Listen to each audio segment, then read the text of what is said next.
खुशी क्या है, हैप्पीनेस क्या है? सुख नाशवंत है, शाश्वत नहीं है। सुख के पीछे दुख है, इसलिए उसको सफरिंग भी होती है, इसलिए ही वो एडिक्शन के अंदर चला जाता है। और क्या इससे उसके संबंधों पे भी फर्क पड़ता है? मतलब क्या इससे उसके रिश्ते भी खराब होंगे? पति पत्नी और बच्चों के बीच का जो रिलेशनशिप हो, बच्चों और माता पिता के बीच के जो रिलेशनशिप है ना, वो 20 से 25% कम हो जाता है। और ऐसे आपने देखा भी होगा, जो सेक्सुअल प्लेजर्स का एडिक्टेड हो जाता है, शराब का एडिक्टेड होता है, उनके फैमिली के साथ कनेक्शंस भी लूज होने लगते हैं। तो हमारी जो सेल्फ टॉक है, what is the role and impact of our negative या positive self talk on our brain? यदि आप किसी भी चीज को मैनिफेस्ट करना चाहते हो तो 100% ये विश्वास रखो, अपने आप को पॉजिटिवली मोटिवेट करो। कैसे? बोलने से। क्विक कॉमर्स का कल्चर अब हमारे घर तक आ गया है, इसका क्या प्रभाव हमारे समाज पर पड़ने वाला है? 8 मिनट के अंदर तो आप ऑर्डर करती, 8 मिनट के अंदर तो वो चीज आपके घर पे आ जा रही है। तो आप ये विचार कीजिए कि उसने उस चीज को पकाया है या नहीं। अब वो टमाटो सॉस या जो कुछ भी हो, वो टमाटो सॉस आप नहीं खा रहे, आप जहर खा रहे हो। आप फास्ट फूड नहीं खा रहे हो, आप पॉइजन ही खा रहे हो।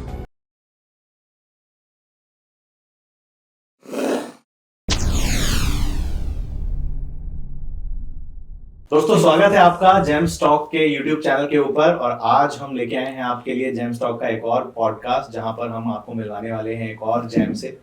हमारे बीच में है एक स्पिरिचुअल गुरु, एक ऐसे पर्सन जो कि बहुत ज़्यादा नॉलेज रखते हैं स्पिरिचुअलिटी की, एक ऐसे व्यक्ति जिन्होंने यूएसए शिकागो से अपनी न्यूरो साइंस की पढ़ाई की और उसके बाद now he is impacting the world with his knowledge. And let's start with this episode to gain lots of insight and knowledge on कैसे हम अपनी ज़िंदगी में हैप्पीनेस को अचीव कर सकते हैं, कैसे हम अपने ब्रेन को कंट्रोल कर सकते हैं, मास्टर कर सकते हैं फोकस को, और भी बहुत सारी चीज़ों के बारे में हम बात करने वाले हैं। तो बहुत बहुत स्वागत है स्वामी जी आपका आज के पॉडकास्ट में। बहुत बहुत स्वागत है। प्रणाम सोमांशु जी और हिमांशु जी। पहले तो मैं बता दूंगा, आप दोनों का नाम ही इतना प्यारा है, हिमांशु जी और सोमांशु जी, और दोनों आप सगे भाई हो। आपकी आत्मीयता देखकर हमें बहुत प्रसन्नता होती है। Thank you for inviting me. Thank you so much, thank you so much. तो स्वामी जी, सबसे पहले हम ये जानना चाहेंगे कि आज की इस भागदौड़ बड़ी जिंदगी के अंदर, जहाँ पर हम सभी लोग कुछ ना कुछ हासिल करने के लिए अपनी जिंदगी में भाग रहे हैं, लेकिन हमारा जो मेन उद्देश्य है किसी भी चीज को पाने का, वो तो खुशी ही है। हम सभी लोगों को अंत में, एंड में खुशी ही चाहिए। तो सबसे पहले मैं जानना चाहूंगा, आपके लिए खुशी क्या है, हैप्पीनेस क्या है? बहुत ही अच्छा प्रश्न पूछा हिमांशु आपने। देखिए, मैं आपको इसको न्यूरोलॉजिकल कंसेप्ट और स्पिरिचुअलिटी दोनों का कंबाइन करके आपको बताता हूँ जी। देखिए, न्यूरो साइंस में कंसेप्ट आता है डोपामिन और सेरोटोनिन का। आपने बखूबी सुना होगा। बिल्कुल। और मैं मेरे हिसाब से बता रहा हूँ। देखिए, डोपामिन क्या है? लोग कभी कभार डोपामिन और सेरोटोनिन को एक ही शब्द में इस्तेमाल कर देते हैं। दोनों को हैप्पी हार्मोन्स की क्राइटेरिया में रहते हैं। लेकिन neurological it has been proved by Harvard University also कि डोपामिन और सेरोटोनिन में बहुत फर्क है। अच्छा, dopamine in one word if you would like to define, dopamine is pleasure. Okay. Is pleasure. Serotonin is happiness. Okay. Okay. Dopamine is pleasure and serotonin is happiness. अब आप पूछेंगे प्लेजर और हैप्पीनेस में क्या फर्क है? राइट। तो हमारे संस्कृत में, हमारे सनातन स्क्रिप्चर्स में एक शब्द आता है, सुख और आनंद। आपने सुना? राइट। अब जब हिंदी में भी लोग इस शब्द का इस्तेमाल करते हैं ना, तो कहते हैं सुख और आनंद एक ही है। सही बात है ना? बिल्कुल। लोगों को सुख और आनंद में क्या फर्क है ना, what is the major difference? People are devoid of this knowledge. सुख क्या है? संस्कृत परिभाषा के मुताबिक यदि मैं आपको कहूं, सुख के पीछे दुख है। सुख नाशवंत है, शाश्वत नहीं है। आप जब भी सुख की अनुभूति करते हैं ना, तो eventually you will have to experience दुख। जैसे कि जितने भी सुख है ना, उनका सोर्स कहां से है जानते हो? External source. Okay. Materialistic source है। जैसे कि किसी ने कुछ अच्छी चीज खा ली, तो उसको आनंद नहीं मिलेगा, उसको सुख मिलेगा, जिसको हम इंग्लिश में प्लेजर कहते हैं। किसी ने अच्छा कुछ खा लिया, पी लिया, कुछ अच्छा घूमने के लिए गया, कोई सेक्सुअल अट्रैक्शन था, कुछ भी XYZ, आप कोई भी सुख को उठा लीजिए, सांसारिक चीजों में से, मटेरियलिस्टिक चीज, आपको जो कुछ भी अनुभूति होती है ना, वो सुख होता है, वो प्लेजर होता है। and that is serotonin. and that is dopamine. Dopamine. That is sorry. dopamine. Yes. जी, अब मैं आपको समझाता हूँ। आनंद क्या है?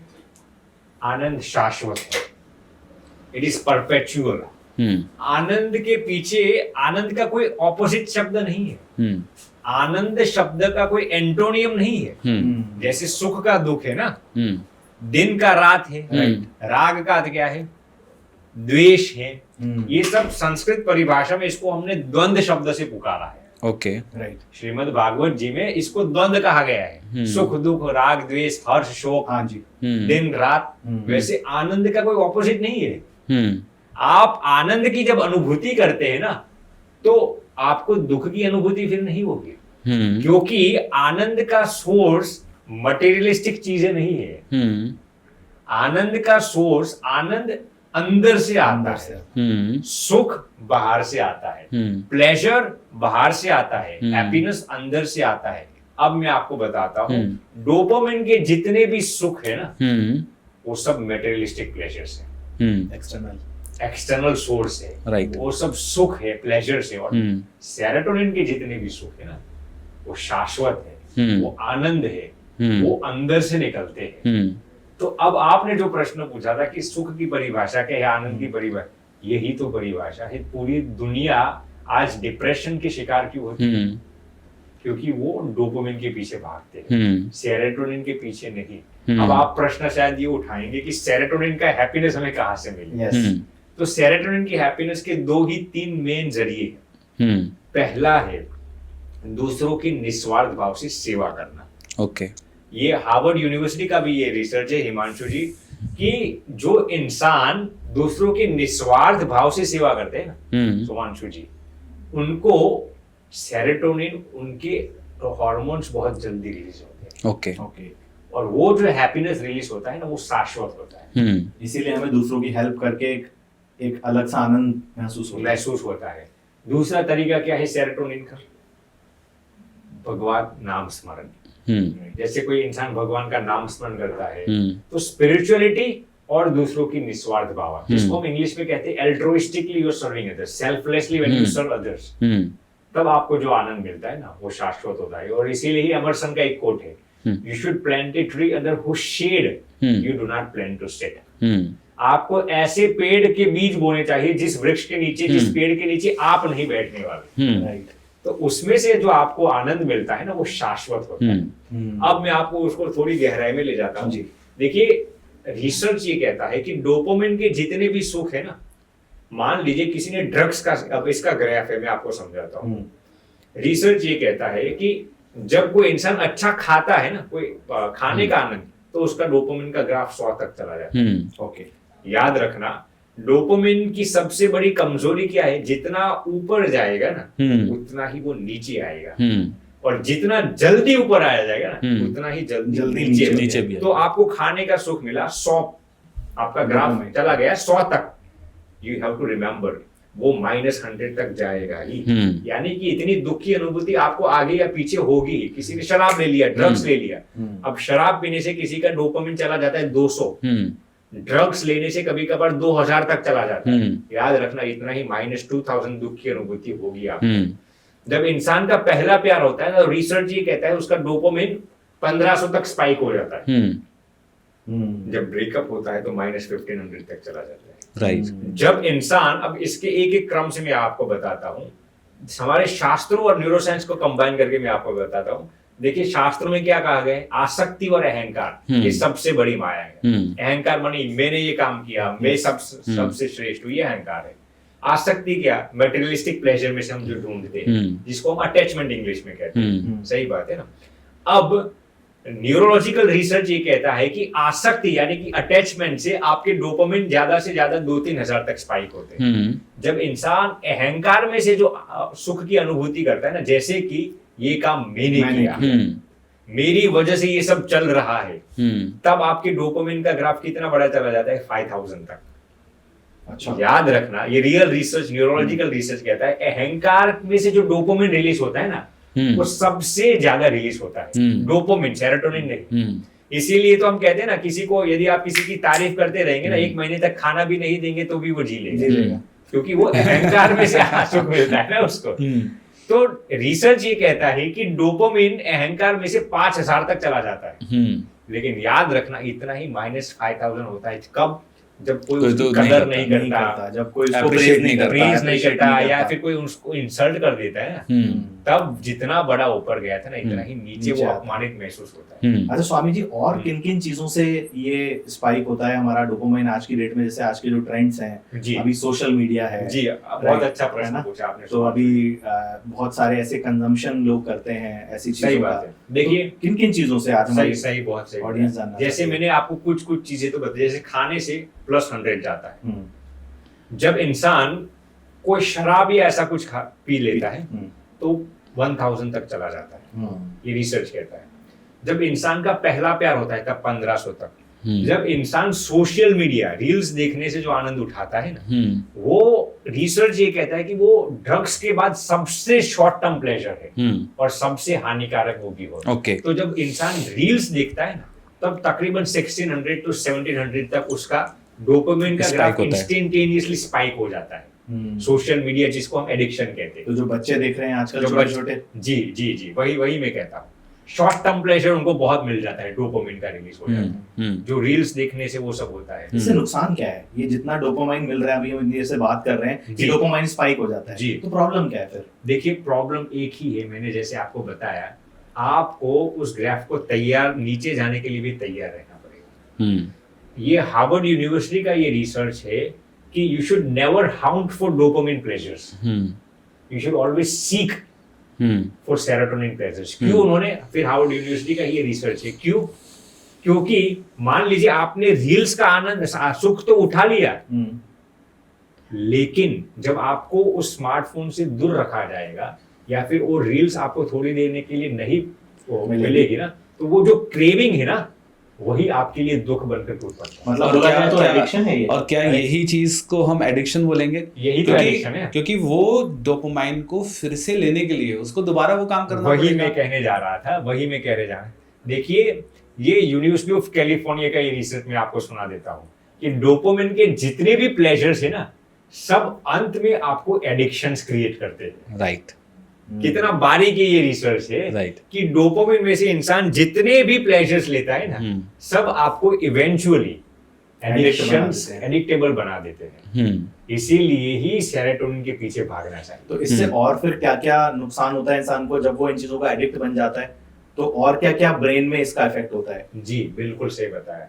देखिए जब भी कोई इंसान एडिक्टेड हो जाता है ना किसी भी चीज का, मैं यहाँ पर सिर्फ शराब या फिर ड्रग्स की बात नहीं करता, सेक्सुअल प्लेजर्स हो या फिर अपनी प्रशंसा सुनने का एडिक्शन हो गया हो या फिर कुछ भी खराब एडिक्शन की मैं बात कर रहा हूँ, जितने भी इतने ऐसे एडिक्शंस है ना, हमारे ब्रेन में एक सोमांशु जी आता है प्री फ्रंटल कॉर्टेक्स, आपने सुना होगा PFC। प्री फ्रंटल कॉर्टेक्स का फंक्शन क्या है, उसका कर्तव्य क्या है? इंटेलेक्ट। सही बात है ना। अब प्री फ्रंटल कॉर्टेक्स आपकी इंटेलेक्चुअल पावर के साथ, तो प्री फ्रंटल कॉर्टेक्स यदि मैं आपको सरल भाषा में कहूँ तो वो इंसान को इंसान बनाता है। प्री फ्रंटल कॉर्टेक्स एक पशु और एक इंसान के बीच कैसे फर्क मालूम पड़ता है? प्री फ्रंटल कॉर्टेक्स के जरिए। सही बात है ना। जो इंसान डोपामिन का एडिक्टेड हो जाता है ना, रिसर्च ये कहता है कि उसका प्री फ्रंटल कॉर्टेक्स धीरे धीरे डिसफंक्शनल हो जाता है, शट डाउन हो जाता है। अब प्री फ्रंटल कॉर्टेक्स जिसका डिसफंक्शनल होने लगता है ना, उसके और पशु के बीच कोई अंतर नहीं रहता। अब मैं आपको थोड़ी डीप में बताता हूँ, जिसका प्री फ्रंटल कॉर्टेक्स मैं नहीं कहता डैमेज होता है, डिसफंक्शनल होता है, जिसका प्री फ्रंटल कॉर्टेक्स डिसफंक्शनल हो जाता है ना, वो उसके मैच्योरिटी के लेवल्स बहुत कम होने लगते हैं। ओके। उसका जो विवेक बुद्धि होता है ना, ये सही है, ये गलत है, वो जो विवेक की क्षमता है ना, वो कम हो जाती है। आप वो जिसका प्री फ्रंटल कॉर्टेक्स डिसफंक्शनल होने लगता है ना, वो गलत जगह पर रिस्क लेने लगेगा। जैसे कि किसी जगह पर इन्वेस्टमेंट करना है या नहीं, तो वहां पर आपको विवेक बुद्धि चाहिए, आपका इंटेलेक्चुअल पावर चाहिए, तो वो बिना कुछ सोचे निर्णय लेने लगेगा। डिसीजन टेकिंग कैपेबिलिटी उसकी कम हो जाएगी। क्या स्वामी जी अब वो PFC की बजाय एमिग्डाला से अपने फैसले ले रहा है? अब उसका जो एमेग्डला वाला ब्रेन है हाँ। उससे वो फैसले लेने लगता है, जी। और एमेग्डला के अंदर लॉजिक ब्रेन तो होता नहीं है, इसलिए अब जितने भी फैसले उसके हो रहे हैं इसलिए उसको सफरिंग भी होती है, इसलिए ही वो एडिक्शन के अंदर चला जाता है। और क्या इससे उसके संबंधों पे भी फर्क पड़ता है, मतलब क्या इससे उसके रिश्ते भी खराब होंगे? बहुत खराब होते हैं, मैं आपको इसी पर आगे जाने वाला था। देखिए, डोपामिन में से जितने भी प्लेजर्स इंसान एक्सट्रैक्ट करता है ना, मैं शब्द का इस्तेमाल करता हूँ, खींच कर लेता है ना, आप याद रखना ये पैकिंस यूनिवर्सिटी का रिसर्च है। देखिए, हम ये सब रिसर्च बारीकी से पढ़ते हैं, इसलिए हम एक रिसर्च हम आपको नाम के साथ बता सकते हैं। ये पैकिंस यूनिवर्सिटी का रिसर्च है। जितने भी लोग डोपामिन के एडिक्टेड हो जाते हैं, आप गौर से सुनना, उनके फैमिली जितने भी रिलेशनशिप्स है ना, वो 20 से 25% कम होने लगते हैं। यानी कि स्पाउस के रिलेशनशिप्स हो, पति पत्नी और बच्चों के बीच का जो रिलेशनशिप हो, बच्चों और माता पिता के बीच के जो रिलेशनशिप है ना, वो 20 से 25% कम हो जाता है। और ऐसे आपने देखा भी होगा, जो सेक्सुअल प्लेजर्स का एडिक्टेड हो जाता है, शराब का एडिक्टेड होता है, उनके फैमिली के साथ कनेक्शंस भी लूज होने लगते हैं। तो न्यूरोलॉजिकल रिसर्च का कारण ये बताता है, जब इंसान डोपामिन का एडिक्टेड बनने लगता है ना, तो उनके रिलेशनशिप्स धीरे धीरे डिटीरिएट होने लगते हैं, धीरे धीरे नष्ट होने लगते हैं। तो ये सबसे बड़ा नुकसान है। इतना ही नहीं, मैंने आपको बताया, जिसका प्रीफ्रंटल कॉर्टेक्स डैमेज होना ना, उसका मैच्योरिटी पावर कम होता है, जजमेंटल पावर कम होने लगता है, उसकी memory power, concentration memory, short term memory और लॉन्ग टर्म मेमोरी दोनों 40 से 50% कम होने लगती है। जिसका पीएफसी, प्रीफ्रंटल कॉर्टेक्स डिसफंक्शन होने लगता है, उसकी शॉर्ट टर्म मेमोरी और लॉन्ग टर्म मेमोरी दोनों, उसका फोकस पावर 30 से 40% कम होने लगता है। किसका? जो डोपामिन का एडिक्टेड हो जाता है, उसका फोकस पावर। और सबसे आखिरी और महत्वपूर्ण चीज, रिसर्च ये कहता है कि जो डोपामिन के एडिक्टेड हो जाते हैं ना, उनकी आईक्यू लेवल्स भी कम होती है, ईक्यू लेवल्स और एसक्यू लेवल्स, तीनों, इंटेलिजेंस, इमोशनल इंटेलिजेंस और स्पिरिचुअल इंटेलिजेंस, तीनों कितने प्रतिशत कम होते जानते हो? 55 से 60% कम हो जाते हैं। इससे फिर क्या होता है लाइफ में उनकी? अब देखिए, इंटेलेक्चुअल पावर जिसका कम हो जाएगा, वो इस संसार में तरक्की ही कैसे करेगा? वो पैसे कमाने के लिए, पढ़ने की, जो स्टूडेंट्स है उसको भी आईक्यू की जरूरत है पढ़ने के लिए। सही बात है। जो बिजनेस हब में या जॉब करते हैं या करियर सेक्टर में, उनको भी आईक्यू की जरूरत पड़ती है पैसे कमाने के लिए। तो ये नुकसान तो हुआ। ईक्यू आपका नष्ट हो जाएगा, आपको रिलेशनशिप्स नष्ट हो जाएंगे, आपको इमोशंस ही, आपको सही इमोशंस बयां करना ही नहीं आएगा, तो आपके फैमिली रिलेशनशिप, सोशल रिलेशनशिप्स, वो सब खत्म होने लगेंगे। और आईक्यू यानी कि स्पिरिचुअलिटी, आपका भगवान के साथ जो जुड़ाव है, वो भी नष्ट होने लगेगा।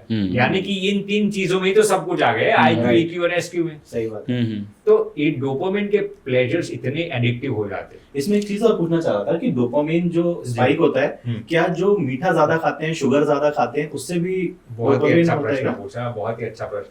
देखिए, जितने भी ये जंक फूड है ना सुमांशु जी, जंक फूड यानी कि not just sugary items, right, fried foods, deep fried foods, okay, salty items, processed foods, ये सभी डोपामिन की क्रेविंग्स को बढ़ाते हैं। ओके, गौर से सुनना, sugary items, salty items, fried foods, oily foods, processed foods, bakery items, ये सभी आपके डोपामिन की क्रेविंग्स को और भी तीव्र करते हैं। और जितना आपका डोपामिन, ये सभी चीजें आपकी डोपामिन की क्रेविंग्स को बढ़ाते हैं और धीरे धीरे आपको डिसफंक्शन बना देते हैं। और ये इसीलिए फिर ये एडिक्टिव होते हैं, मतलब बिल्कुल एडिक्टिव है, बिल्कुल एडिक्टिव है। अब देखिए, मैं मेरी खुद की बात करता हूँ, आपने पूछा नहीं। अब मेरा लंच क्या होता है, अक्सर मैं अक्सर फ्रूट्स लेता हूँ और मैं कभी कभार भिगोए हुए ड्राई फ्रूट्स लेता हूँ। अब आज मेरा लंच क्या था, मैंने 10 बादाम कल रात को भिगोए थे, 10 अखरोट वॉलनट्स भिगोए थे और थोड़ा योगर्ट के साथ मैंने ये मेरा लंच ले लिया था। अब शाम को मैं 8 या 9 बजे लूंगा, वो भी थोड़े आलमंड्स ले लूंगा या फिर कुछ फ्रूट्स, एप्पल्स ऐसा ले लूंगा। ये मेरा लंच और डिनर। अच्छा, मैं अक्सर 16 घंटे का इंटरमिटेंट फास्टिंग हर दिन करता हूँ। ओके, सो अब मैं भी चाहता तो मैं भैया को, शाम भैया के कहता, भैया हमारे लिए आइसक्रीम लेके आओ, अभी हम खाएंगे पॉडकास्ट के पहले।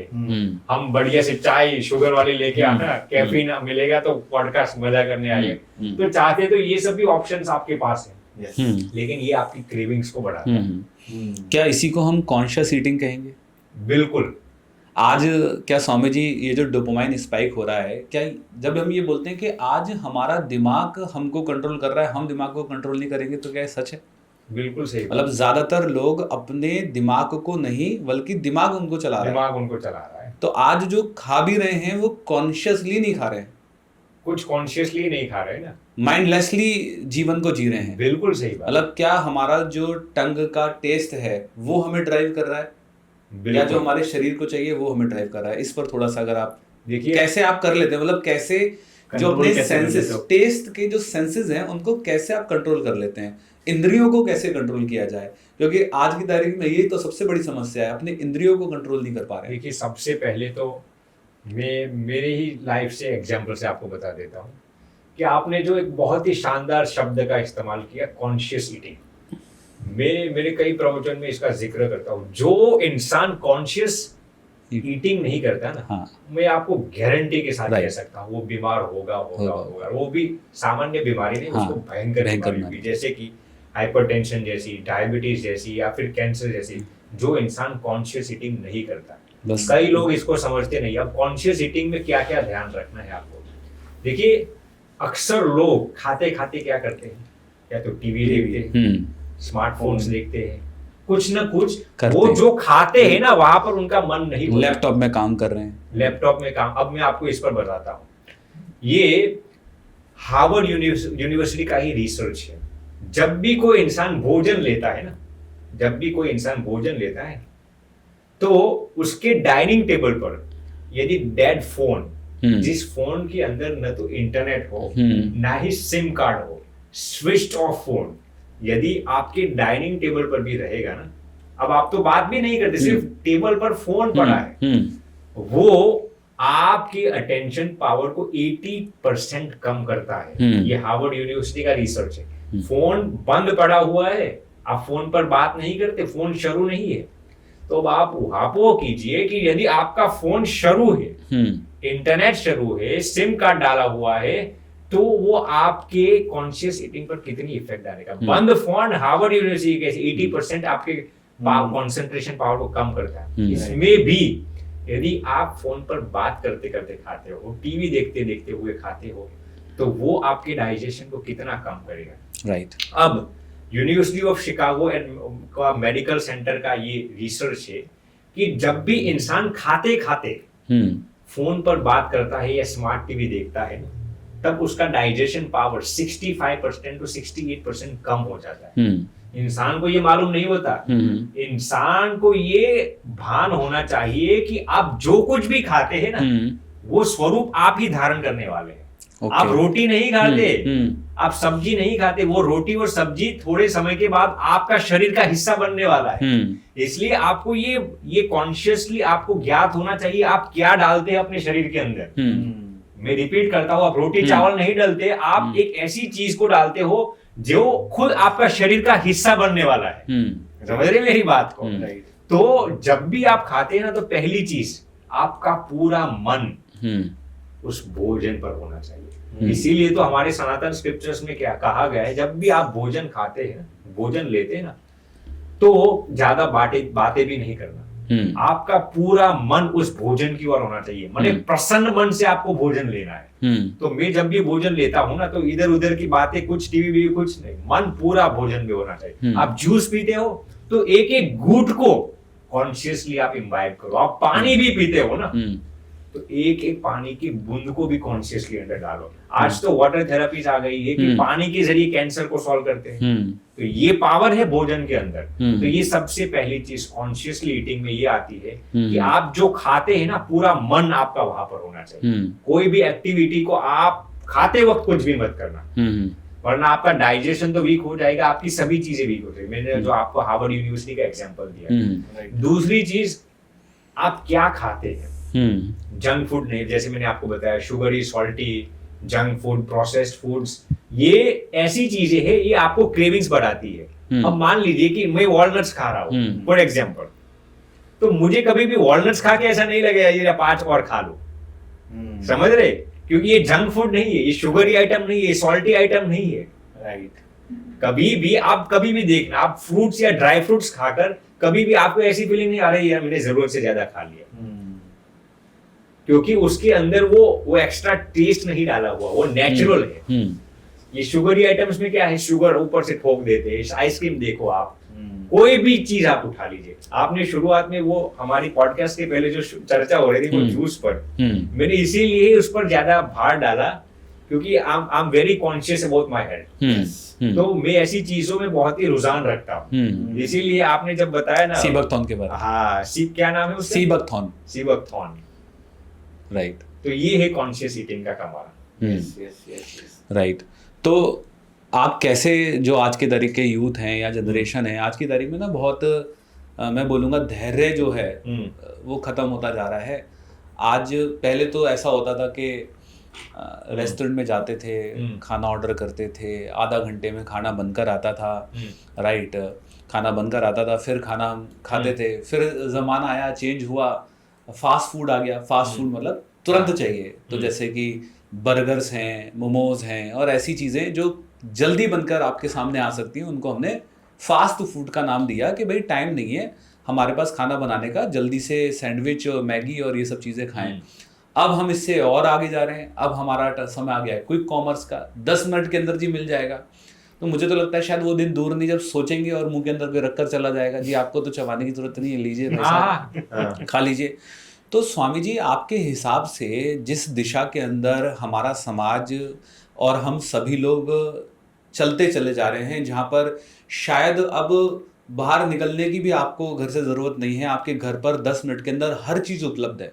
मतलब एसी भी 10 मिनट में आपके घर पर आके लग जाएगा, बाइक आपके घर में आ जाएगी, टीवी आपके घर में आ जाएगा, खाना भी बर्गर जैसी चीज़ें आपके घर के अंदर आ जाएगी। मतलब अब पर्सन को शायद चलने की भी ज़रूरत नहीं है, कोई धैर्य रखने की जरूरत नहीं है, आप बस बटन दबाइए, everything is on your home at your door step in 10 minutes.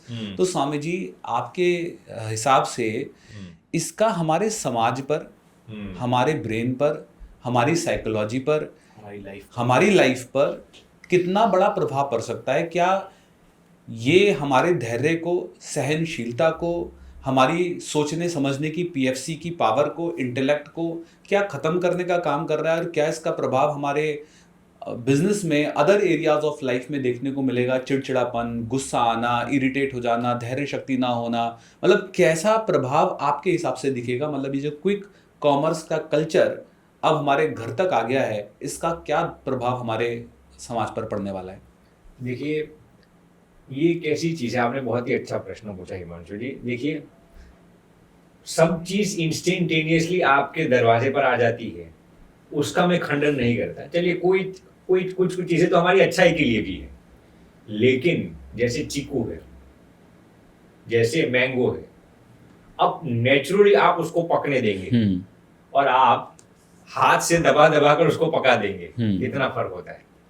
समझ रहे मेरी बात? मैंगो खुद पके या कार्बाइड लगा कर पकाए। और अब चीकू होता है, चीकू, अब चीकू को आप 5 दिन रख दे, फिर धीरे धीरे नेचुरली पकेगा। अब मैं एक भैया के घर पे गया था, मैंने कहा पक्का चीकू लेके आना, तो उसने मुझे पक्का खिलाने के लिए क्या किया, धीरे धीरे वो किचन में जाकर वो चीकू को हाथ से दबा दबा कर पक्का कर दी। फिर मुझे मालूम पड़ गया ये पक्का चीकू नहीं है। तो उसमें और नेचुरली पका हुआ चीकू में फर्क होता है ना।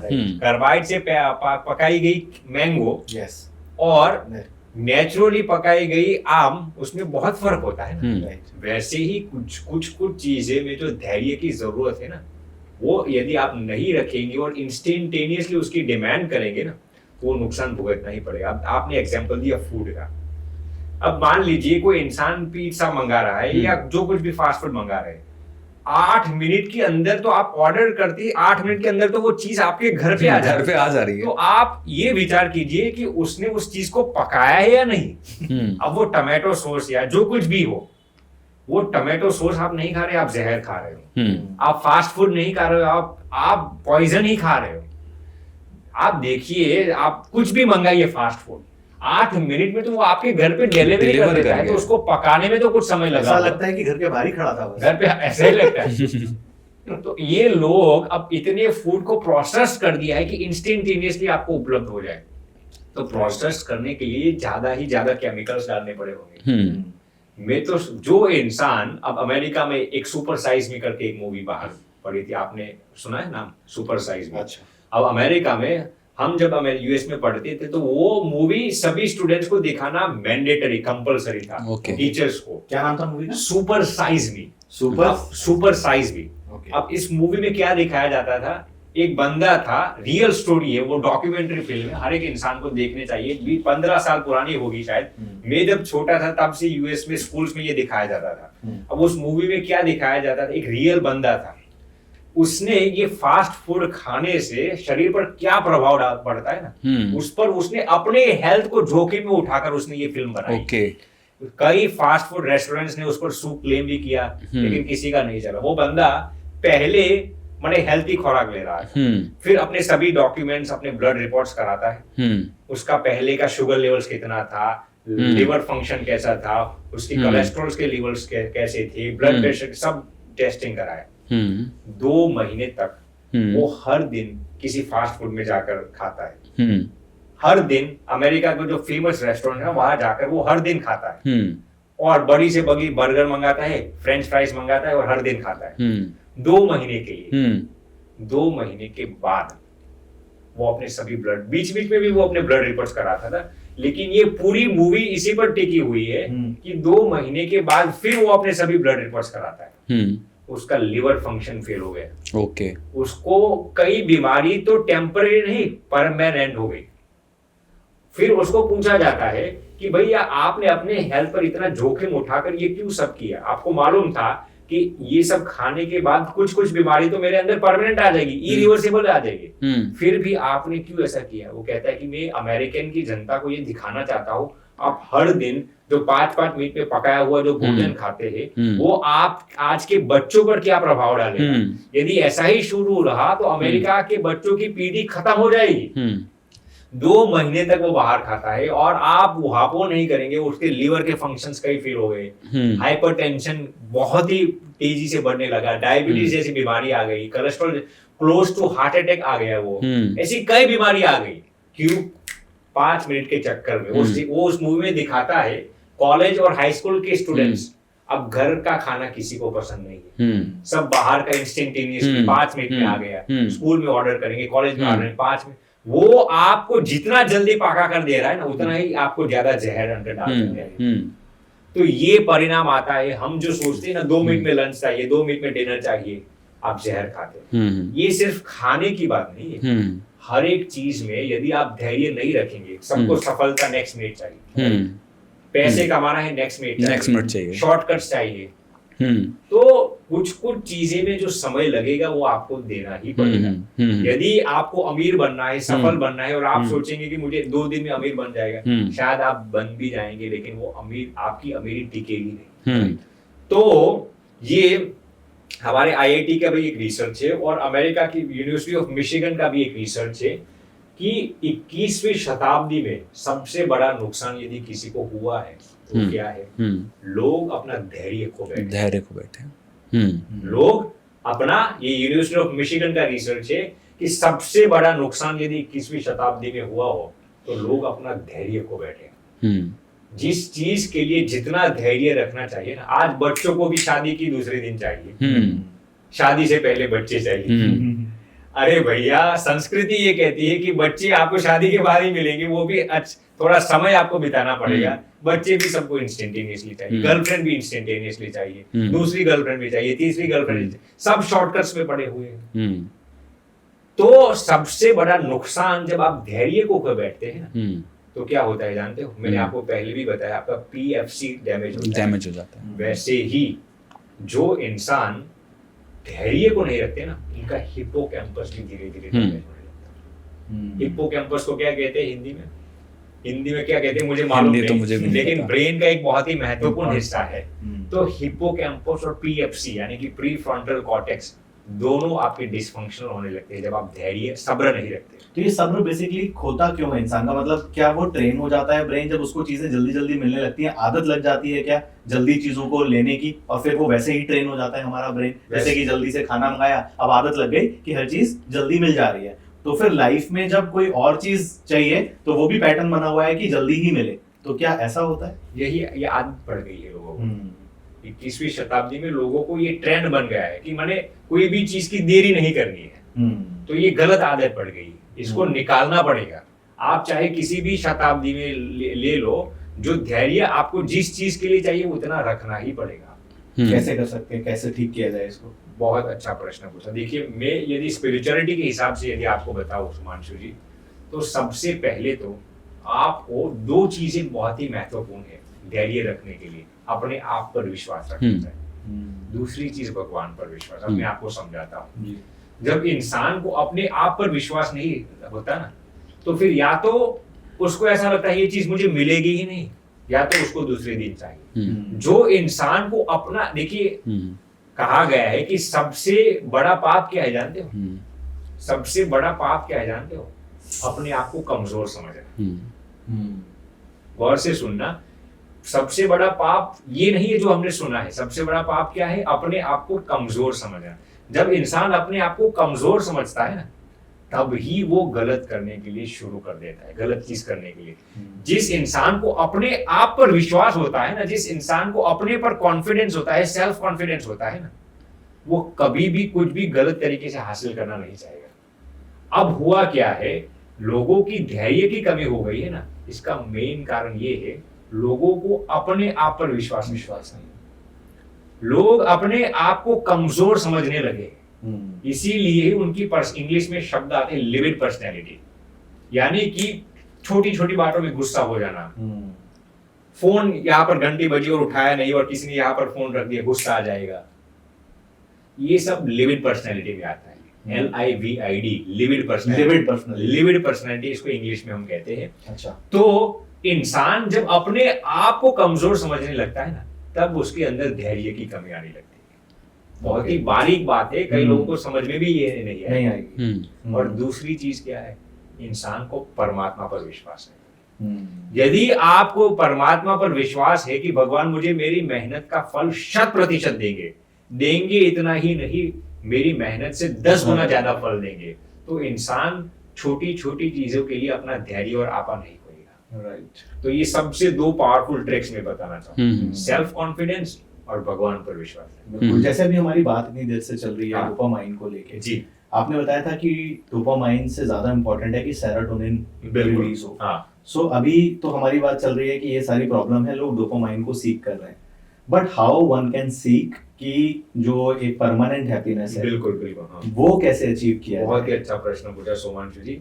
देखिए, मैंने पहले ही बताया था कि जब आप दूसरों की निस्वार्थ भाव से सेवा करते हैं, अब मैं आपको इसके छोटे छोटे तरीके बताता हूँ। जी।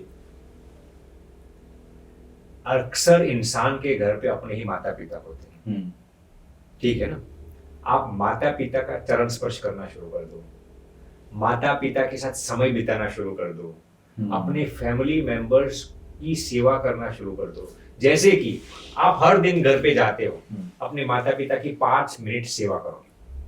अब अक्सर लोग क्या सोचते हैं, माता पिता की सेवा हम तभी करेंगे जब वो बीमार होंगे। समझ रहे ना मेरी बात को? जो मिसकंसेप्शन होता है, माता पिता के साथ 5 मिनट समय बिताओ, आप उनको प्रसन्न करेंगे ना। गौर से सुना, इसकी जो साइकोलॉजी है, आप उनको जब प्रसन्नता देते हैं ना, तो उनकी प्रसन्नता जो आप पर बनती है ना, उसकी जो ऑरा होती है ना, वो आपको सेरोटोनिन आपके अंदर से स्वतः ऑटोनॉमसली स्फुरित होगी। मेरे कहने का तात्पर्य ये है, जब आप दूसरों को प्रसन्नता देते हैं ना, तो उसके हृदय में जो प्रसन्नता आपके प्रति होती है ना, वो प्रसन्नता आपके अंदर सेरोटोनिन को रिलीज करती है। तो अगर इसमें मैं आपकी बात को ही यहाँ पर बोलूं, तो क्या हम ये कह रहे हैं कि हमें अपने जीवन को एक सद्भाव के साथ जीना चाहिए, हमें अपने जीवन को ग्रेटिट्यूड के साथ जीना चाहिए? बिल्कुल। मतलब अगर आप थैंकफुलनेस के साथ जिएंगे तो आप वो ऑथेंटिक ट्रू हैप्पीनेस को अपने जीवन में पा सकेंगे, जो शायद आप अभी प्लेजरेबल मोमेंट्स को हासिल करने में लग रहे हैं। या अगर मैं इसको इस तरीके से बोलूं कि अगर आप कंप्लेन, ब्लेमिंग, चिड़चिड़े मोड में रह रहे हैं, तो आपके जीवन में जो परिणाम आएंगे, और वो परिणाम जो आप अपने सद्भाव के साथ जिएंगे, चाहे आपके पेरेंट्स हैं, चाहे आपके बिजनेस है या कैरियर है, तो उस पर प्रभाव पड़ेगा। और शायद इसी में ही एक टॉपिक आगे हमारा चले, जो कि स्वामी जी हम चाहते हैं आप उस पर ज़रूर अपनी नॉलेज उस पर आप दें, इंसाइट आप अपनी दें।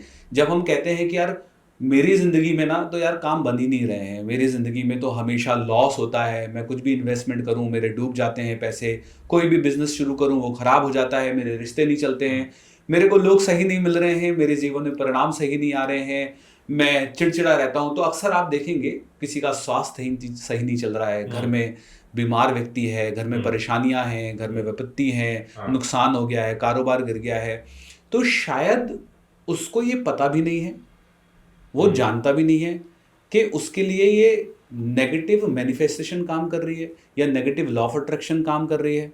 क्या ऐसा होता है? देखिए, अब आपने इसमें तो 2-3 टॉपिक्स आपने उठा लिया। पहले तो आपने ग्रेटिट्यूड को भी इस्तेमाल उपयोग कर लिया, फिर आपने दूसरी चीज का जिक्र किया, कर्मा। इनडायरेक्टली में कहूँ तो कोई अच्छा कर्म करता है फिर भी कभी कभार उसको रिजल्ट नहीं मिलता है। और तीसरा आपने लॉ ऑफ अट्रैक्शन को इनकॉर्पोरेट किया। तो अब मैं आपको इसी के हिसाब से लॉ ऑफ अट्रैक्शन को मैं आपको स्पिरिचुअलिटी के तरीके से समझा देता हूँ। इसमें आपके ये प्रश्न का पूरा उत्तर आ जाएगा जी। देखिए, अक्सर लोग, पहले तो मैं आपको बताता हूँ, ये लॉ ऑफ अट्रैक्शन शब्द इंग्लिश है, ठीक है। अब हमारे देश के लोग लॉ ऑफ अट्रैक्शन के पीछे क्यों भागे? अरे यार अमेरिका से आया हुआ तो उसमें कुछ जादू होगा। हमारे लोगों की ये कमजोरी है कि जब अमेरिका वाले मैट पर योगा करेंगे ना तभी हमें लगेगा यार योगा करना चाहिए। हमारे ऋषि मुनि करते थे, हमारे ग्रंथों में लिखा है, आउटडेटेड है। हम हमारे ज्ञान को आउटडेटेड समझते हैं और जब अमेरिका वाले उसको लेकर वापस आते हैं ना तो हम उस पर ऑथेंटिसिटी की मोहर लगा देते हैं। अब अमेरिका से आने वाली हर एक चीज पर हम ऑथेंटिसिटी की मोहर लगा देते हैं। कल सुबह अमेरिका वाले कूड़ा बेचेंगे तो हमारे भारत लोग क्या करेंगे? अरे अरे अमेरिका से कूड़ा है, उसको अच्छा गिफ्ट रैपिंग करके बाजार में बिकने लगेंगे। अरे अरे ये तो अमेरिका वालों का कूड़ा है। अमेरिका से आने वाली हर एक चीज पर, वेस्टर्न कंट्रीज पर आने वाली हर एक चीज पर हम प्रभावित हो जाते हैं। ऐसा ही लॉ ऑफ अट्रैक्शन। अब हमारे शास्त्रों में लिखा है संकल्प से सिद्धि। क्या लिखा है? संकल्प से सिद्धि। वो क्या है? लॉ ऑफ अट्रैक्शन तो ही है, शब्द अलग है। संकल्प से सिद्धि, अब इंग्लिश में आप उसको कहेंगे अफर्मेशंस और मैनिफेस्टेशन। आप कुछ अफर्मेशंस करते हो जिसको आप संकल्पित करते हैं, मैनिफेस्ट करते हैं, उसको सिद्ध करते हैं। अब उस लॉ ऑफ अट्रैक्शन को काम करने के लिए 8-10 चीजें बहुत ही महत्वपूर्ण है। मैं आपको यदि लंबा समझाऊंगा तो इस पर 2-3 घंटे चलेगा, लेकिन मैं आपको शॉर्ट में बता देता हूँ। लॉ ऑफ अट्रैक्शन को काम करने के लिए सबसे पहली चीज क्या है? एफर्मेशंस। क्या है? अफर्मेशंस। एफर्मेशंस में भी 4 चीजें, ओके, 4 चीजें होनी चाहिए एफर्मेशन। सबसे पहला, आपका एफर्मेशन दृढ़ होना चाहिए। क्या होना चाहिए? दृढ़ होना चाहिए, माने ये करना ही है। दूसरी चीज क्या है? आपके एफर्मेशन के अंदर विजुअलाइजेशन होना चाहिए। क्या होना चाहिए? विजुअलाइजेशन। विजुअलाइजेशन होना चाहिए, मतलब जो चीज आप चाह रहे हो वो आप सोच पाओ, इमेजिन कर पाओ। अब दृढ़ में भी आपको क्लियर रखना है। क्या रखना है? क्लियर रखना है। अब आप मंदिर में जाते हो और भगवान को कहते हैं कि भगवान मुझे लाल बत्ती वाली गाड़ी में घुमा देना, तो भगवान आपको कलेक्टर के पीए बना देंगे। आपको भगवान से चाहते हैं कि मुझे कलेक्टर बनना है तो स्पष्ट कहो ना कि भगवान मुझे कलेक्टर बनना है, मुझे डीएम बनना है। हम भगवान के सामने भी हमारी प्रार्थना स्पष्ट रूप से नहीं कहते। मतलब एक व्यक्ति है जो कहता था कि भगवान मेरी तरफ ऐसा करो तो चारों तरफ पैसे होना चाहिए, एसी होना चाहिए। अब उसको गार्ड बना दिया, एटीएम का गार्ड बना दिया। सही बात है। तो सबसे महत्वपूर्ण चीज क्या है?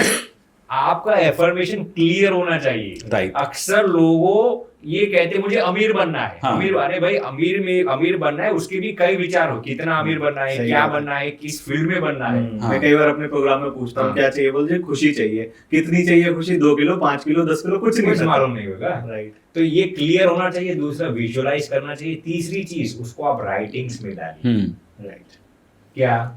जब तक आप सोचते रहेंगे ना कुछ भी चीज मैनिफेस्ट नहीं होगी। आप लिखते हैं ना, आप तो न्यूरोसाइंस के फील्ड में से, तो न्यूरोप्लास्टिसिटी का एक कंसेप्ट आता है, एक मसल ब्रेन्स का भी कंसेप्ट, मसल मेमोरी का एक कंसेप्ट आता है। न्यूरोप्लास्टिसिटी, बताइए ये कंसेप्ट। देखिए, जब भी आप किसी भी चीज को लिखते हैं ना जी, किसी भी चीज को आप लिखते हैं ना, तो आपके बॉडी के पार्ट्स उसमें इन्वॉल्व होते हैं। राइट।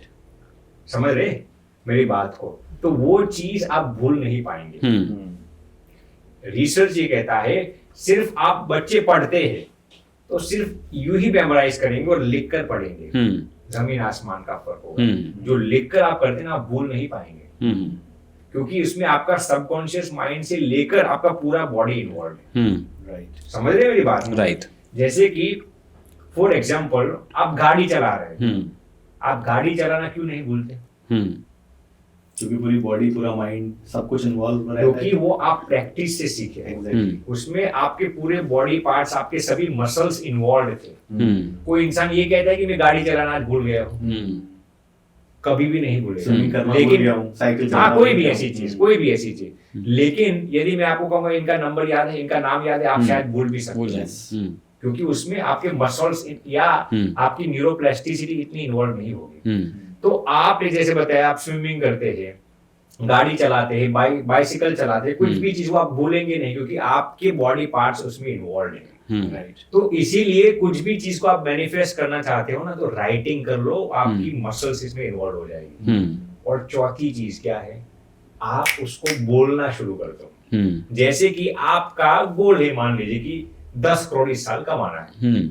मैं ये नहीं कहता कि आप दुनिया भर के लोगों के आके ढिंडोरा पीटो कि मुझे 10 करोड़ कमाना है। राइट। अक्सर लोग क्या करते हैं, अपने गोल को अपने तक ही सीमित करते हैं। ये गलत चीज है। कम से कम अपने करीब के लोगों के साथ अपना गोल आप साझा करो। इससे क्या फायदा होगा, वो आपको यादें दिलवाते रहेंगे और आपको भी याद रहेगा, यार मैंने उसको कहा है कि इस साल के अंत तक मुझे 10 करोड़ कमाना है। तो आप इतने ज्यादा कॉन्शियस होंगे। नहीं किया तो बेइज्जती होगी। हाँ, तो रिसर्च ये कहता है कि आप जो कुछ भी मैनिफेस्ट करना चाहते हो ना, कम से कम आपके करीब के लोगों के आगे आप शेयर करना चाहिए। मैंने एक किस्सा सुना था कि एल्बर्ट आइंस्टीन जब भी कोई एक्सपेरिमेंट करते थे, तो उसको पूरा करने से पहले वो जाके अनाउंस कर देते थे पब्लिकली कि ये मैं कर चुका हूँ। इसको करने से क्या होता था कि उनके ऊपर एक ऐसा पॉजिटिव प्रेशर आता था कि अब तो मैंने बोल दिया है, तो अब तो करना ही पड़ेगा। बिल्कुल सही बात है, मैंने भी ये बात सुनी थी, बिल्कुल सही बात है। तो ये पॉजिटिव प्रेशर आपके ऊपर आता है। राइट। तो ये बहुत, तो अफर्मेशन में ये 4 चीजें बहुत ही महत्वपूर्ण है। अब पहला हो गया अफर्मेशन, लॉ ऑफ अट्रैक्शन के लिए। दूसरी चीज क्या हो गई, हार्ड वर्क। अब देखिए, हार्ड वर्क से कुछ सफलता नहीं मिलती। ये गधे भी पूरी दुनिया में मेहनत करते रहते हैं, लेकिन गधा गधा ही रहता है। क्यों? क्योंकि उसने स्मार्टली हार्ड वर्क नहीं किया। राइट। मैं तो कभी कभार ये भी कहता हूँ कि कभी कभार मेहनत ही आपकी असफलता का कारण बनता है। राइट। मेहनत ही आपकी असफलता का कारण बनता है। क्यों? क्योंकि आपने सही जगह पर और सही समय पर मेहनत नहीं की। राइट। सही बात है। समझ रहे मेरी बात को? आपको यदि आप सही जगह पर मेहनत नहीं करेंगे ना, तो भी वो मेहनत आपको असफलता दे रहा है। मतलब ऐसी जगह खड्डा खोद रहे हैं जहाँ पानी है ही नहीं, जहाँ पानी है ही नहीं। आप ऐसी जमीन को आप हरी भरी बनाना, जहाँ जो बंजर भूमि है, बंजर भूमि है, तो वो आपकी मेहनत पानी में ही जाएगी ना। राइट। दूसरी चीज, टाइमली हार्ड वर्क करना है आपको। सही जगह सही टाइम पर आपको मेहनत कर। अब तक चली गई, अब ऐसी जगह पर आप मेहनत करेंगे। 2 महिलाओं को बच्चों का जन्म हुआ, तो क्रॉस एग्जांपल में आपको दिख देता हूँ। एक के घर पे खुशहाली हुई, दूसरे के घर पर मायूसी हो गई। क्यों? एक को शादी से पहले बच्चा का जन्म हो गया। टाइमिंग महत्वपूर्ण है ना। राइट। बच्चा का जन्म होना वो इतना महत्वपूर्ण नहीं है, शादी के बाद बच्चे का जन्म हुआ या पहले जन्म हुआ। सही बात। तो वो टाइमली हार्ड वर्क करना बहुत ही महत्वपूर्ण है। तो ये दूसरा चीज, स्मार्टली हार्ड वर्क करना। तीसरी चीज क्या है, अब लोग कभी कभार कहते हैं हम तो अफर्मेशन करते, मैनिफेस्ट नहीं होता। क्यों जानते हो? यदि आप लॉ ऑफ अट्रैक्शन से किसी भी चीज को प्राप्त करना चाहते हैं ना, उसमें सिर्फ आपका स्वार्थ है ना, तो वो चीज आपके पास जल्दी आने से कतराएगी। मैं आपको एग्जांपल देता हूँ। रिसर्च ये कहता है, यदि आप पैसा इसलिए कमाना चाहते हैं ताकि आप अमीर बन जाए, पैसे आएंगे आपके जीवन में, इतने जल्दी नहीं आएंगे। यदि आपका पैसा कमाने का एक मकसद दूसरों की भलाई करने का भी है ना, तो पैसे जल्दी आपके जीवन में आएंगे। पर्पसफुल लाइफ, पर्पस होना चाहिए। देखिए, वहां तक का रिसर्च कहता है, यदि आप पैसा डर से कमाना चाहते हैं, यानी कि आपका पैसा का कनेक्शन डर के साथ जुड़ा हुआ है, आप ऐसा सोचते हैं मैं पैसा इसलिए कमाना चाहता हूँ क्योंकि मैं नहीं कमाऊंगा तो मेरे परिवार का क्या होगा, समाज में मेरी क्या इज्जत होगी, ये डर के साथ आपका पैसा का कनेक्शन हो गया, तो पैसे भी आपके जीवन में आने से डरेंगे। बहुत ही बारीक रिसर्च है ये। तो आप जो भी चीज प्राप्त करना चाहते हैं ना लॉ ऑफ अट्रैक्शन से, उसमें केवल आपका स्वार्थ नहीं होना चाहिए, दूसरों की भलाई भी होनी मतलब उसमें फीलिंग क्या एसोसिएटेड है ये भी बहुत ज्यादा मैटर बहुत मैटर करता है। डर की फीलिंग है हाँ, या हैप्पीनेस की फीलिंग हैप्पीनेस, स्वार्थ की है, जो कुछ भी वो फीलिंग। जैसे मैंने आपको कहा आप 10 करोड़ कमाना चाहते हैं, कौन सी फीलिंग्स है, राइट, वो बहुत ही मैटर। चौथी चीज, यदि आप लॉ ऑफ अट्रैक्शन से जो कुछ भी चीज प्राप्त करना चाहते हैं उसमें दूसरों की भलाई नहीं है, मान लीजिए कोई आतंकवादी है, वो लॉ ऑफ अट्रैक्शन पे ऐसा मैनिफेस्ट करेगा कि यार मुझे तो फला फला देश में जाकर इतने लोगों को मार डालना है, तो क्या यूनिवर्स उसको सहायता देगी? उसमें नहीं देगी। क्यों? क्योंकि उसका इंटेंशन ही गलत था, दूसरों की भलाई करने का इंटेंशन नहीं था उसमें, तो लॉ ऑफ अट्रैक्शन उसको कभी भी मदद नहीं करेगा। कोई इंसान ये सोचेगा फला फला की बीवी बहुत खूबसूरत है, वो मेरे पास आ जाए, तो क्या लॉ ऑफ अट्रैक्शन उसको मदद करेगा? नहीं करेगा, क्योंकि आपका इंटेंशन ही गलत है। तो ये चौथी चीज। पांचवी चीज क्या है आपने जो बताया, ग्रेटिट्यूड। क्या? ग्रेटिट्यूड बहुत ही महत्वपूर्ण है। जो इंसान अपने जीवन में, ग्रेटिट्यूड में भी आपको बताता हूं, देखिए ग्रेटिट्यूड ये नहीं है कि भगवान ने जो आपको दिया है उसके लिए आप थैंक यू कहते हैं, वो तो प्राइमरी लेवल का ग्रेटिट्यूड है। एडवांस लेवल का ग्रेटिट्यूड क्या है? भगवान ने आपको जो नहीं दिया है ना उसके लिए भी आप थैंक यू कहते हैं। जैसे इतना ही नहीं, मैं आपको, ओपरा विनफ्रे का ये स्टेटमेंट है, gratitude is most powerful when even in difficult times you can thank God for what he has given. जब आप मुश्किल समय में भी भगवान को ये कह सकते हैं ना, भगवान मुझे पूर्ण विश्वास है आपने ये जो मुश्किल दौर मुझे दिया है ना, वो भी मेरी भलाई के लिए ही दिया है। यदि ऐसे समय में जब आपकी समाज में बेइज्जती होती हो, आप गरीब हो, आपके पास सभी तरह के दुख आए हुए हो, असफलता ने आपको घेर लिया हो, ऐसे समय में भी यदि आप भगवान के प्रति शुक्रगुजार रह सकते हैं ना, कि भगवान जो कुछ करते मेरी अच्छाई के लिए करते हैं, this is the most powerful form of gratitude. तो ग्रेटिट्यूड के पीछे साइंटिफिक न्यूरोसाइंस जी वो भी मैं आपको पहले एक छोटी सी कहानी इस पर मैं आपको सुना देता हूँ। देखिए आपने शायद सुनी होगी, अब गांव में एक संत रहते थे, उनकी भगवान से बात हो रही थी, उनकी भगवान से साक्षात। गांव का सबसे अमीर इंसान सोमांशु जी उनके पास आता है और स्वामी जी को कहता है कि स्वामी जी मैंने सुना है भगवान से आपसे साक्षात बात होती है। स्वामी जी अपनी तारीफ तो नहीं करेंगे, आप बोलिए ना काम क्या है। यदि आज आपकी ऊपर वाले से बात हो जाए तो भगवान को कहना कि बहुत कुछ दिया है, अब मुझे धन की जरूरत नहीं है।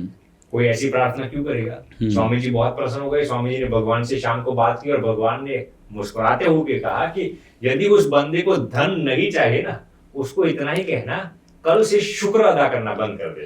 क्या कहा? शुक्र अदा करना, धन चला जाएगा। दूसरे दिन स्वामी जी उस बंदे को बुलाते और स्वामी जी कहते मेरी भगवान से बात हुई और भगवान ने मुझे आपके लिए पैगाम भेजा है, ये मैसेज भेजा है, यदि आपको पैसे नहीं चाहिए तो आज से शुक्र अदा करना बंद कर दो। वो बंदा कहता है स्वामी जी मैं मर जाऊंगा लेकिन शुक्र अदा करना बंद नहीं करूंगा, क्योंकि जो कुछ भी है मेरे पास वो भगवान ने ही दिया है। स्वामी जी कहते हैं तेरे पास इस जन्म को या 7 जन्म तक तेरे पास दौलत कम नहीं होगी। ये है ग्रेटिट्यूड की ताकत।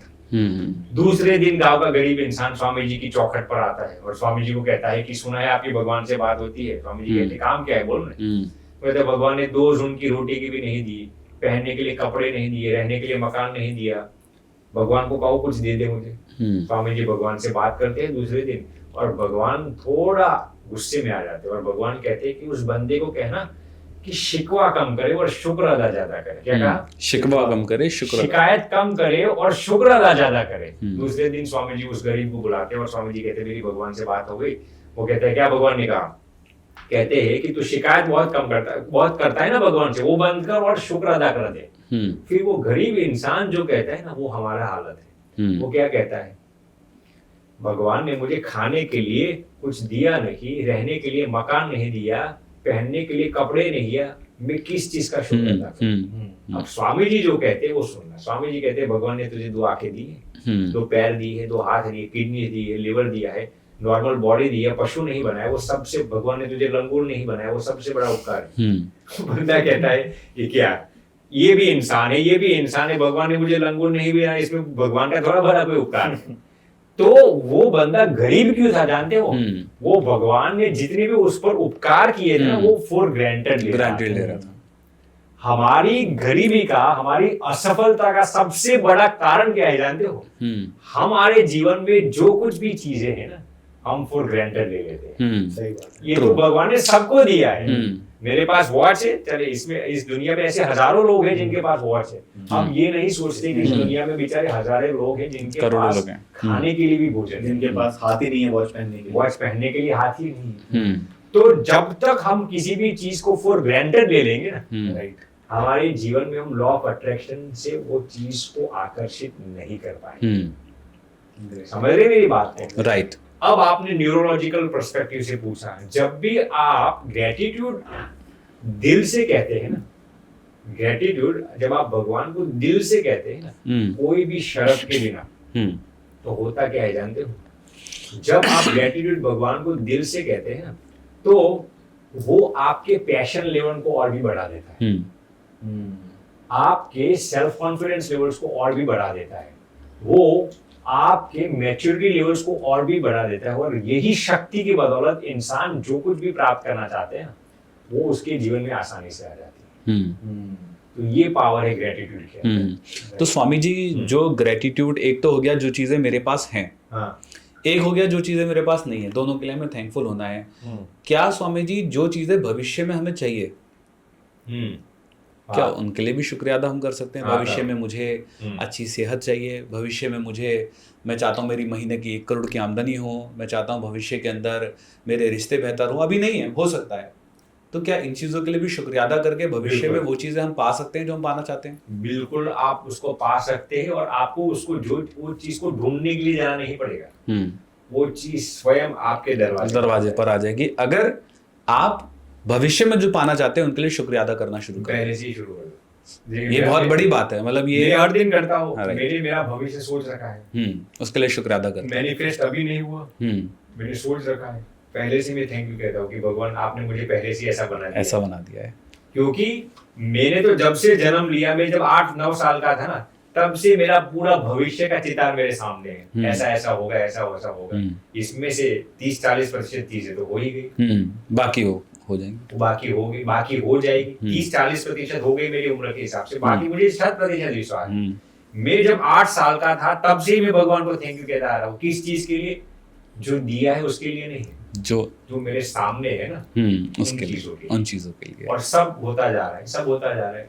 बहुत बढ़िया। मतलब जो आपकी सेल्फ टॉक है वो बहुत पॉजिटिव है, और जो हम देखते हैं जो सक्सेसफुल लोग होते हैं उनकी भी सेल्फ टॉक बहुत पॉजिटिव होती है।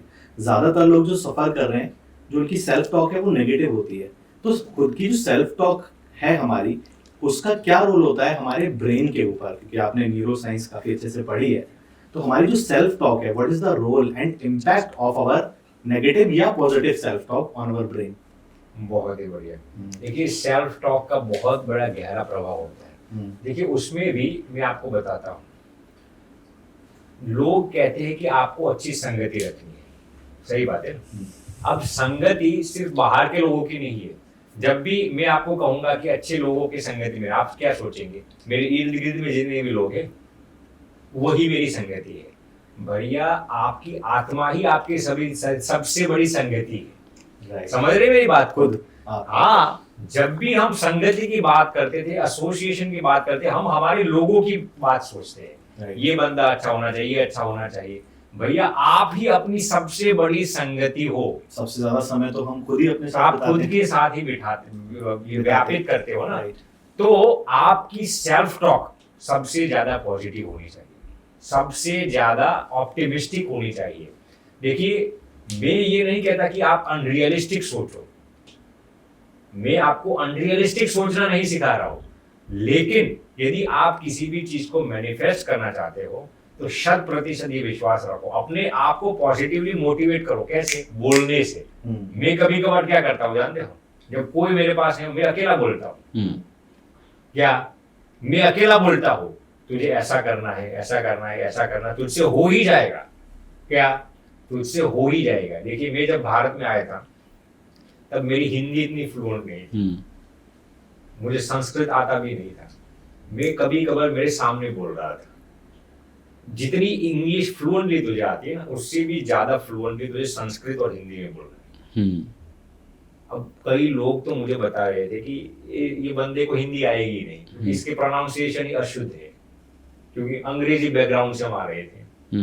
लेकिन मैंने सोच रखा था, मेरे दिमाग में जो स्पष्ट 2-3 हिंदी बोलते हो वो मेरे दिमाग में इनसे भी अच्छी हिंदी मुझे बोलनी है। प्रैक्टिस करना शुरू कर दिया, जो टंग है उसको मचलना शुरू कर दिया, धीरे धीरे आने लगी। अब भी मैं सीख रहा हूँ, लेकिन आ जाएगी। तो आपने जो प्रश्न पूछा, मैं पॉजिटिवली सेल्फ टॉक करता था मेरे साथ। मैं अपने आप को सुना रहा था, तुझे ऐसा करना है, अकेला में रूम में कभी कभार अकेला बोल रहा है। तो इसकी एक पावर होती है। तो ऐसा क्या पर्पस आपको मिला कि आप यूएस छोड़ के इंडिया आ गए? अच्छा, आपने तो पूरा प्रश्न ही कर दिया। तो मुझे अचानक से याद आया कि मुझे पूछना चाहिए, मुझे खुद क्यूरियोसिटी हुई कि मतलब ऐसा क्या हुआ आपकी लाइफ में, या क्या पर्पस?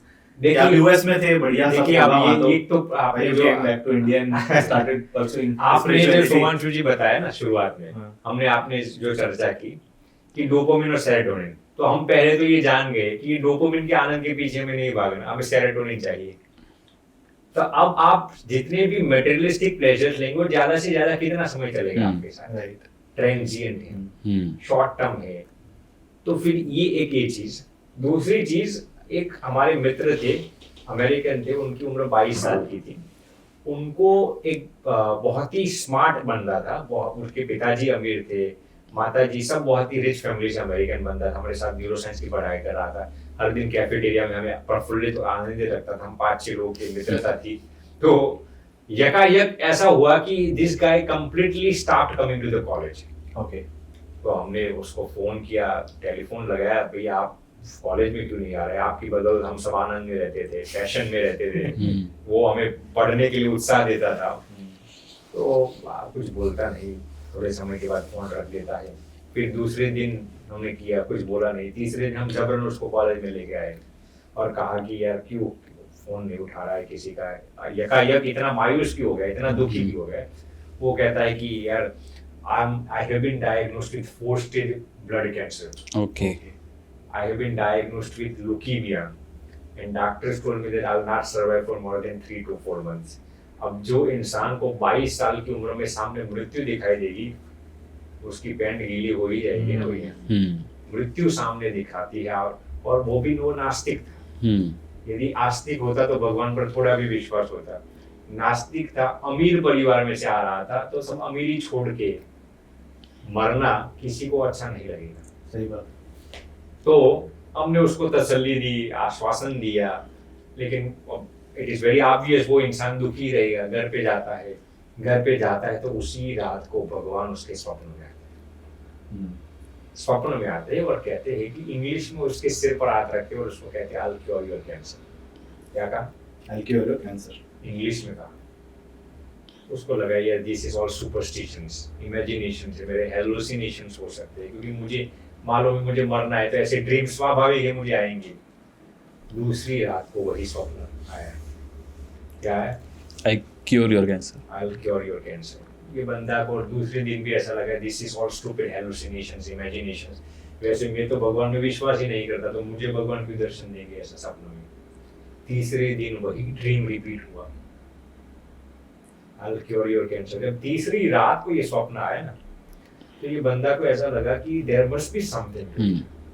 वो कॉलेज में इस बार सामने से आ गया और कहता है, हमें इंग्लिश में कहता है कि यार some Hindu god is coming in my dream and he is telling me that I will cure your cancer.